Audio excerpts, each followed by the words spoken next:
Bonjour Christian. Bonjour. Ça fait un petit moment. Et oui, on Petite s'est pas vu, intermède. on s'est pas vu. Accident de moto pour toi, Et toi, et moi opération, voilà. Donc, eh bien, on est en forme. On est en en forme, bah forme oui, tous oui. les deux. On est en forme tous les Alors deux. qu'est-ce qu'on peut souhaiter pour 2024? Eh ben, 2024, On y est, hein, que, ça y que est. tout s'améliore surtout, hein, parce que quand on voit ce qui va se passer, justement, je vais vous parler un petit peu de Gaza et de tout ce que, de tout ce que ça comporte, pour bien comprendre tout ce qui se passe, euh, toutes ces guerres qui se passent entre Israël et Gaza. Ok, alors tu vas nous parler de quoi aujourd'hui? Aujourd'hui, on est dans le livre de Samuel. Samuel prophète. Premier livre de Samuel. Évidemment, il y a plusieurs livres, il y a trois livres. Mais là, nous allons être dans le premier livre de Samuel. Alors, d'abord, qui était Samuel? Il y a plusieurs siècles qui se sont écoulés depuis la prise de la terre de Canaan par les Égyptiens, par les, par les, par les Israélites. Ils sont rentrés en terre de Canaan et les années ont passé. Par contre, il est resté une terre, qui est actuellement la terre de Gaza, qui était la Philistine, ce qu'on appelle maintenant la Palestine. La Philistine, c'était une bande de terre qui était occupée par des Grecs, des gens qui venaient de l'île de Crète et qui se sont installés là. On les appelait les peuples de la mer, et ces gens se sont installés. Ce sont des gens qui étaient guerriers, qui étaient extrêmement... ils avaient une culture, ils avaient un dieu qui s'appelait Dagon. Et ce dieu donc, évidemment, toute cette culture, elle vient plutôt de Grèce, n'est-ce pas? Ils se sont installés là. Et ils ont occupé cette terre, et ils l'occupent depuis toujours, d'ailleurs. Gaza est encore une terre qui n'est pas reconnue par le peuple israélite. Donc, ces années sont passées, ces Philistins se sont installés là. Rappelez-vous, je vous avais raconté l'histoire de Samson et Et Dalila. Dalila. Nous étions à Gaza, encore une fois, à Gaza. Et ces deux peuples s'affrontaient régulièrement. Le- le- tout, tout le peuple d'Israël n'était formé que de tribus. Ils étaient très... Comment dire? Chaque tribu avait un chef, et au-dessus de ce chef, il y avait toujours ce qu'on appelait un juge, celui qui était le sage et qui appliquait la loi de la Torah, c'est-à-dire la loi de Moïse. La loi de Moïse. Samuel, il y avait donc dans un petit pays pas très loin de là, il y avait un homme qui s'appelait Elkana. Et ce Elkana avait deux femmes. Une qui s'appelait Anna et l'autre qui s'appelait Pénina. Pénina, elle avait, parce qu'à l'époque, les hommes avaient plusieurs femmes. Et Pénina avait pas mal d'enfants. Mais Elkana, lui, était amoureux de Anna. C'est drôle parce que j'ai une de mes filles qui s'appelle Anna aussi, et l'autre s'appelle Léa. Rappelez-vous, Léa, c'était la femme de Jacob, la femme mal aimée. Par contre, Anna, c'est la femme aimée d'Elkana. Mais elle ne peut pas avoir d'enfant. Et tous les ans, elle monte à Silo, où il y avait la tente avec l'arche d'alliance, et on allait prier là-bas, probablement au moment du grand pardon, et on allait prier là-bas. Et un jour, cette Anna se retrouve dans le temple, ou du moins dans la tente qui est autour de cette arche d'alliance, et elle balbutie. Et il y a un grand prêtre, le grand prêtre c'est Élie. Et Élie lui dit, mais dis-moi femme, qu'est-ce que tu fais là? Tu es saoul? Tu sais pas ce que tu dis? Mais non, je prie intensément pour que j'ai un enfant, je n'ai pas d'enfant. Et vous savez que dans les peuples d'Israël, avoir des enfants, c'était se surmultiplier et enfin créer une nation, qu'ils n'ont pas toujours créée d'ailleurs. Et Élie, qui est le grand prêtre, un prêtre Gadol, un Kohen Gadol, ça s'appelle, et il lui dit, écoute, il lui dit, moi, je pense que tu pries tellement avec tellement d'intensité que l'Éternel va te donner un enfant. Effectivement, ils rentrent dans leur tribu, elle rejoint Elkana, ils font l'amour, et il lui fait un bébé. Et là, Elle est tellement contente qu'elle se tourne vers le ciel et qu'elle dit, mon Dieu, tu vas donner un bébé, eh bien ce bébé, je vais te l'attribuer, ce bébé sera au service du temple. Et comment il s'appelle ce bébé? Samuel. Et Samuel, en fait, son nom est Dieu. Ton nom est Dieu. C'est ça, Samuel. Samuel. Elle, c'est Dieu, et Samuel, c'est ton nom est Dieu. Parce qu'elle donne. Alors, ce petit bébé, il est joli comme tout. Elle le nourrit, il joue, il court, et déjà, il est sage. Il est déjà touché par la grâce.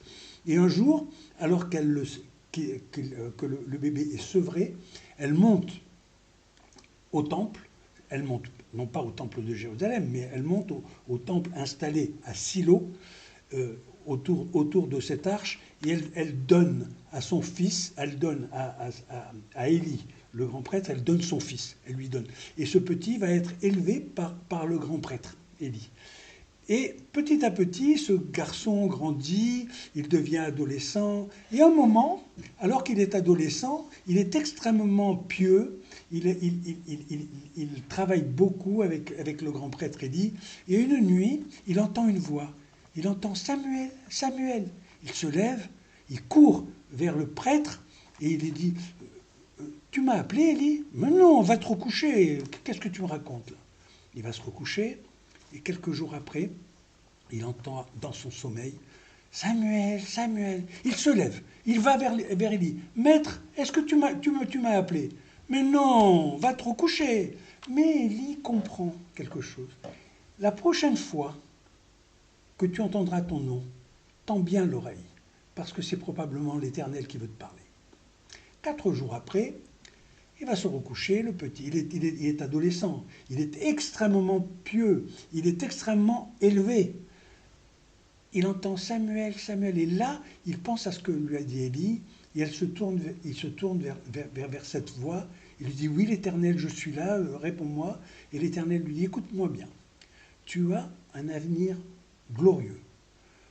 Élie Élie a 2 fils, et ces 2 fils qui sont des Lévites, parce que pour être prêtre autour de l'Arche d'Alliance, il faut être de la tribu des Lévites. La tribu des Lévites n'ont pas de terre, mais ils sont chargés d'un devoir de servitude envers l'Arche d'Alliance. Et Élie, l'Éternel dit à Samuel, écoute-moi Samuel, tu vas être chargé d'une lourde tâche pour les tribus d'Israël. Élie est en train de préparer ses 2 fils, mais ces 2 fils ne sont pas des bons prêtres. Ce sont des Lévites, ils sont habillés en blanc, ils servent le temple, mais ils sont corrompus. Ils essaient chaque fois qu'il y a une femme de coucher avec la femme, de négocier les offrandes. Ils sont tordus. Donc, ils n'auront pas un bel avenir. Ce ne sera pas eux qui seront les grands prêtres du temple. Et surtout, tu n'en parles pas, je te le dis à toi. Le lendemain matin, le grand prêtre Élie dit, dis-moi Samuel, viens voir. Qu'est-ce qu'il t'a dit? Qu'est-ce qu'il t'a dit l'Éternel? Mais tu sais, je dois pas... Si, tu peux me le parler. Je sais ce qu'il t'a dit. Et là, Samuel dit à Élie, voilà, vous allez avoir un présent difficile et un avenir compliqué. Tes enfants seront tués, et toi, tu mourras, et tu donneras ta place à un autre homme. Ça sera probablement moi. Élie dit, c'est bien que tu me l'aies dit, parce que moi je te crois. Moi je sais que l'Éternel te parle. Je sais que je connais les travers de mes fils, et je connais ta sagesse, et combien tu es touché par la grâce. Entre-temps, évidemment, les Philistins les attaquent. Alors, il faut savoir que les Philistins, qui étaient sur la terre de Gaza actuellement, les Philistins rançonnaient les Hébreux, les attaquaient, et à chaque fois, ils gagnaient les guerres. La première guerre est gagnée. La première guerre, elle est gagnée, et lors de la première guerre, les Israélites perdent 4000 hommes et se retirent chacun dans leur tribu et continuent à verser des impôts ou des bêtes, de la marchandise aux Philistins qui les dominent, car ils sont très forts, les Philistins. Le temps passe. À un moment donné, les Israélites se rebellent encore une fois, et cette fois-ci, c'est eux qui vont attaquer les Philistins. Et là, c'est une catastrophe. Ça, les Philistins les battent à plate couture, et là, il y a 30 000 morts, ce qui est énorme. Chez les Égyptiens, chez les Israélites, 30 morts, c'est terrible. Et ils s'aperçoivent qu'ils ne peuvent pas gagner la guerre. Alors, qu'est-ce qu'ils font? Le temps passe, et les chefs de tribu disent, écoutez, cette fois-ci, on va livrer une bataille contre les Philistins et on va amener l'arche d'alliance au milieu de la bataille. Et là, sans demander à Samuel, Samuel commençait déjà à prendre sa place. Et ils amènent, à l'intérieur du champ de bataille, ils amènent l'arche d'alliance. Évidemment, les Philistins, très très forts, paniqués par l'arche d'alliance, car ils savent combien cette arche d'alliance donne tellement de puissance au peuple d'Israël, qu'est-ce qu'ils font? Ils les attaquent et ils se battent comme des lions. Et évidemment, ils les battent encore une fois. Ils les battent à plate couture. Pas seulement ça. Ils tuent tellement d'hommes que ce sont les Lévites qui, autour de l'arche d'alliance, vont se battre jusqu'à la mort. Et les deux fils de Élie vont être tués. Les Philistins s'emparent de l'arche d'alliance et l'emmènent à Gaza. À Gaza, il y a un grand temple qui est dédié à Dagon. Dagon, c'est le dieu des Philistins. Et entre-temps, les soldats dépenaillés rentrent voir Élie et disent, voilà, Élie, tes deux fils ont été tués, on nous a volé l'arche d'alliance avec toute la pierrerie et tout l'or qui va avec, et ils sont partis vers Gaza. Élie, désespéré, touché par le fait qu'on lui a enlevé l'arche d'alliance dont il était responsable, deux fils qui meurent, même s'ils étaient tordus, c'est ses deux enfants. Et dans un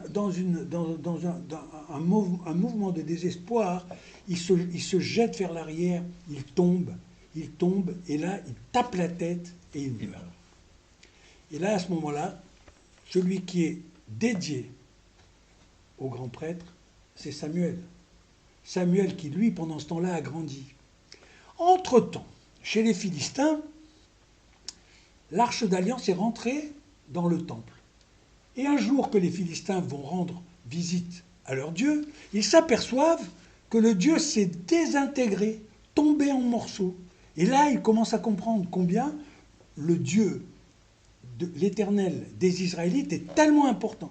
Et alors là, à ce moment-là, ils commencent à prendre parole. Et entre-temps, la peste s'abat sur leur peuple, la petite vérole, c'est terrible. Et là, qu'est-ce qu'ils font les Philistins? Ils s'aperçoivent, ils gardent l'arche d'alliance, ils le gardent 7 mois. 7 mois. Encore un chiffre. 7 mois. Ils le gardent 7 mois. Et au bout de ces 7 mois, qu'est-ce qu'ils font? Ils mettent l'arche d'alliance sur un chariot, ils mettent 2 vaches, et ils les envoient vers les Israélites en se disant, mais reprenez cette arche d'alliance qui nous porte malheur. Et pour mieux faire, ils envoient ce qu'on appelle des tumeurs d'or, c'est-à-dire des morceaux d'or avec, et tous les objets du temple, ils les rendent. Samuel dit, ok, le peuple d'Israël, vous vous êtes mal tenus, vous ne m'avez pas écouté, nous sommes défaits, nous avons perdu énormément d'hommes, mais nous récupérons l'arche d'alliance. L'arche d'alliance est remise à Silo, n'est-ce pas, qui n'est pas très loin de Jérusalem.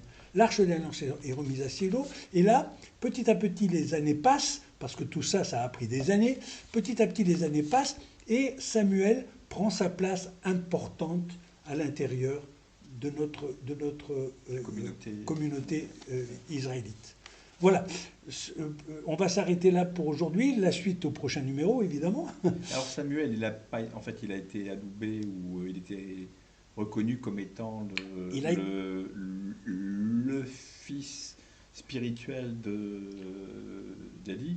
Le fils spirituel d'Élie. En lieu et place de ses deux fils. Absolument. Parce que pour devenir Cohen Gadol, il fallait être de la tribu des Cohen de la lignée, et de la lignée des Cohen. Oui. De la lignée des Cohen qui va donner d'ailleurs la lignée de David et tout le reste. Entre-temps, Samuel a pris une telle place, il devient le sage. Alors, toutes ces tribus n'étaient pas liées entre elles. Quelquefois, elles se faisaient la guerre. Et il y avait comme chef spirituel le grand prêtre. Mais il n'y avait pas de roi. C'est lui qui réunissait autour de la Torah. De la Torah. 5 livres. Le Pentateuque pour les chrétiens, le même. Hein. 5 livres, les 5 premiers livres. C'est pour ça que, pour certains d'entre nous, le 3 est important, on l'a déjà dit. 1, l'unité. 2, la dualité. 3, la trinité ou comme 1. Le 5, aller chercher le 5, le nombre 5 est très très très très important. 5 livres de la Torah. 5. Et le 7, qui est le nombre parfait de l'univers. Quoique, il y a d'autres chiffres derrière, mais aller chercher tout ça pour certains d'entre nous, on doit savoir à quoi ça correspond, tous ces nombres. Donc, nous en sommes à Samuel, qui reste le sage, qui reste le porteur, qui est probablement psychiquement le descendant de Moïse. Ce qui est intéressant, c'est dans la parabole et dans cette histoire, c'est déjà au départ, de par son prénom, le choix du prénom, il naît dans des conditions suite à, on peut appeler ça l'oracle ou un miracle. Voilà, il naît suite à un miracle. La maman le nomme Samuel, donc avec toute cette charge, déjà une responsabilité. Et il prend une place naturelle, sa place devient naturelle. Sa mère, Anna, elle sera énormément aimée par Elkana, et elle aura d'autres enfants après. Oui. Mais le premier, elle l'a donné au service du temple. Qui en fait les Lévites, hein, qui sont les prêtres, car, je vous l'avais déjà dit une fois, il y a un grand prêtre, le grand prêtre Kadol, hein, il y en a qu'un, le Cohen, un seul, qui vient des Lévites, et les Lévites font le service du temple. Alors ce grand prêtre, il est... c'est un peu le chef spirituel de la... Le chef spirituel, c'est lui qui tient il est gardien de la loi. Alors qu'il le nomme, il est choisi, il est nommé, En général, il est choisi par ses pairs. D'accord. Voilà, il est choisi par ses pairs, très souvent venant de la tribu de Cohen et des Lévites. Il est Cohen parce qu'il est Lévite. Ok. Voilà, on va pas chercher un grand prêtre ailleurs. Et ils n'ont pas le droit de posséder de la terre. Pas de terre. La seule richesse qu'ils ont, elle est spirituelle. Donc c'est pour ça que, imaginez que d'une part on a ces gens de Gaza, ces Philistins, qui eux sont organisés avec un roi, avec une armée, et d'autre part on a des tribus comme ça, qui s'alliaient pour faire la guerre, et se désallier quand il n'y avait plus de guerre. Ouais. Donc en fait, qu'est-ce qui va se passer? Pourquoi je vous parle de ça? Parce qu'à un moment donné, ce peuple va demander à Samuel, voilà Samuel, on est désorganisé, il nous faut un roi. Mais où est le roi? Samuel leur dit, je vais vous le choisir le roi, mais attention, je vous mets en garde. Si vous avez un roi, qu'est-ce qui va se passer? Il va prendre vos femmes, vos enfants, vos richesses, vous ne serez plus libres. Ah oui, mais nous, on sait très bien qu'un roi va mettre de l'ordre dans nos différentes tribus. Et c'est là que Samuel, mais ça sera une autre vidéo. Maintenant, Samuel, imaginez que Samuel a grandi, a pris sa place, et il est en train de devenir le chef spirituel de ces tribus. Car, entre-temps, il faut admettre que tous ces gens avaient du mal à suivre la loi.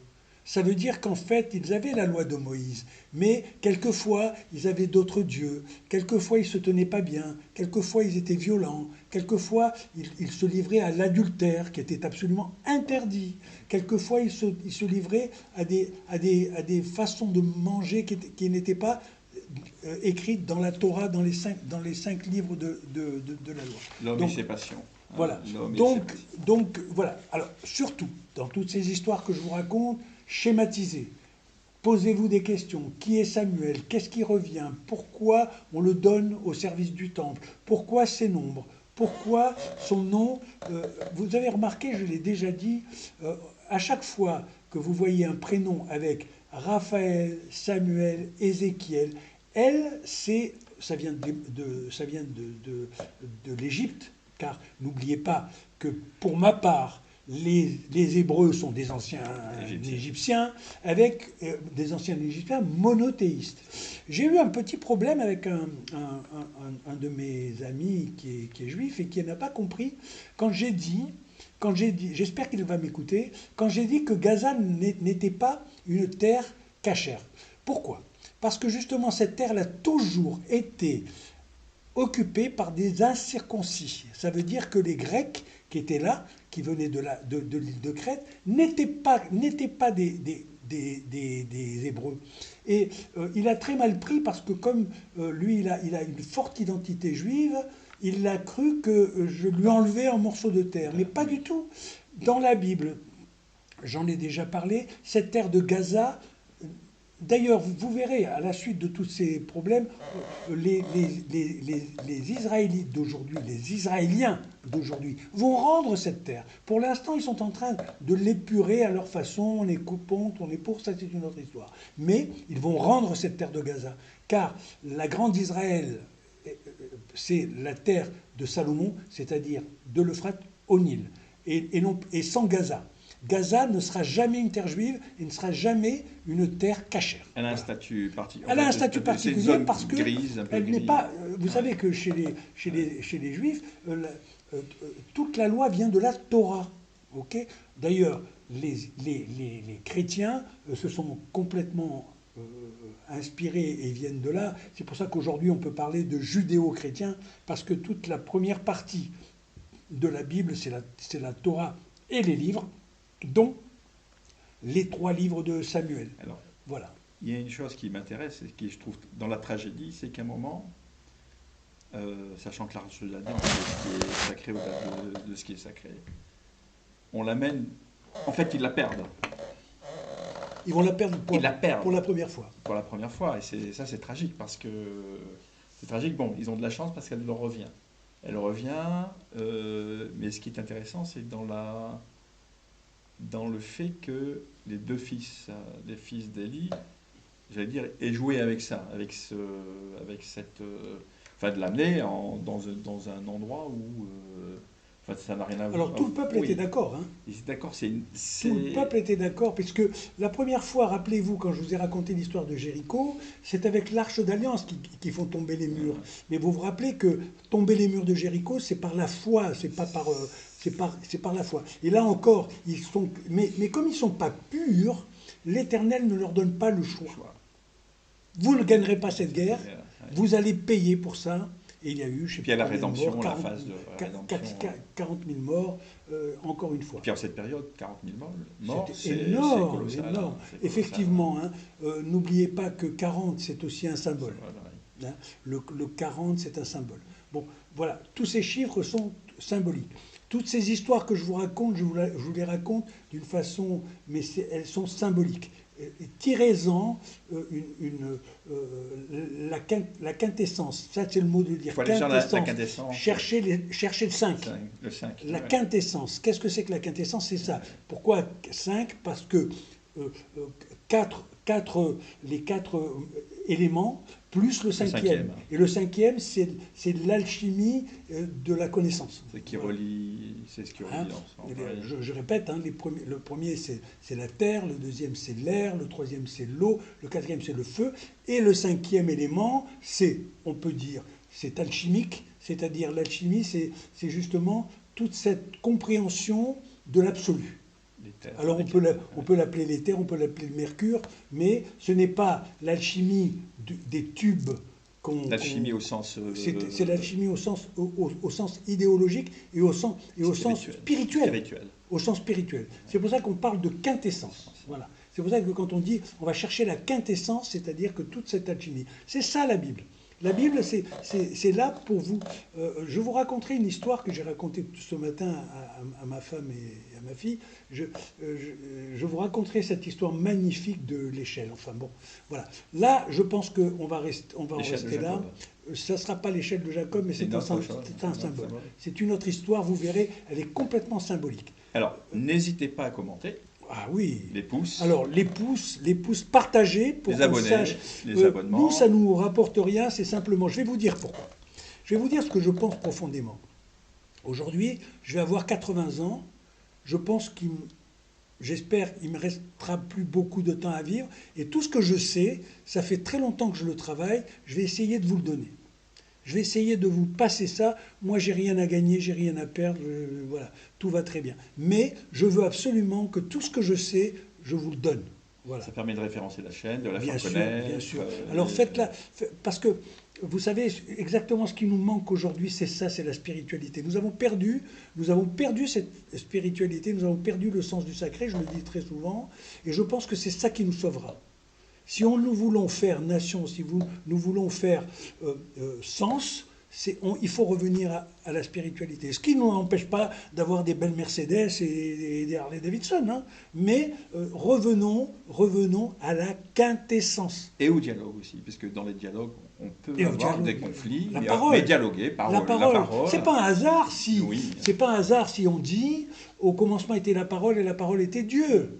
C'est pas un hasard, c'est parce que, justement, revenez à ça, revenez aux 5 éléments dont à la discussion, dont j'ai déjà parlé, à la confrontation verbale. Pour sortir. Voilà. Alors, des pouces et le partager pour que d'autres personnes comprennent ces textes différents. Et les commentaires, voilà. Pourquoi pas. Et les commentaires, évidemment. On vous embrasse tous. Hein.